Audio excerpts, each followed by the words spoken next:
সে কখন আমি দেখেছি সবজি কাটছো, এখনো কেটে যাচ্ছ? কখন বলতে? 9টার সময় সে দেখে গেছি আমি, এখনো কাটছো? তুই কোথায় গেছিলি? পড়তে। পড়তে গেছিলি, জেরে কথা বল। সবজি কেটেছি, রান্না করেছি, 3 পদ রান্না হয়ে আছে, ডাল বসিয়েছি, এখন একটু বাকি আছে, যে ভাবছি এগুলো শুকিয়ে যাচ্ছে, কেটে করে নিই। তা একবার তো কাটতে পারো। সব একবারে কেটে ধুয়ে বসিয়েছি, এটা দেখলাম শুকিয়ে যাচ্ছে আকরিগুলো, তাই কেটে করে নিচ্ছি। আর এতগুলো আম কে খেয়েছে? ওরে বাবারে, এতগুলো আম কি আমি একা খেয়েছি? তুমি একাই খেয়েছো? মানে সামনে দেখতে পাচ্ছ না? কেটে আমার কি রাক্ষস ঢুকেছে ভাই?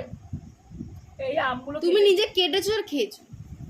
কেটেছি, লোকে কি বলবে তুই কথা বলছিস? কেটেছি, ভাই আর আমি খেয়েছি, ভাইও মুড়ি দিয়ে খেয়েছি, আমিও খেয়েছি, আর তুইও তো খেয়ে গেছিস ভাই। আমাকে একটা দিয়েছো। দুটো আম দিয়েছি।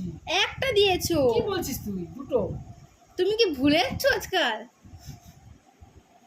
বুঝি না, তুই দুটো দিয়েছি আর আমরা দুজন কেটে খেয়েছি, মুড়ি দিয়ে খেয়েছি, খেয়ে হাতটা খুব ভালোভাবেই খেয়েছো। হ্যাঁ।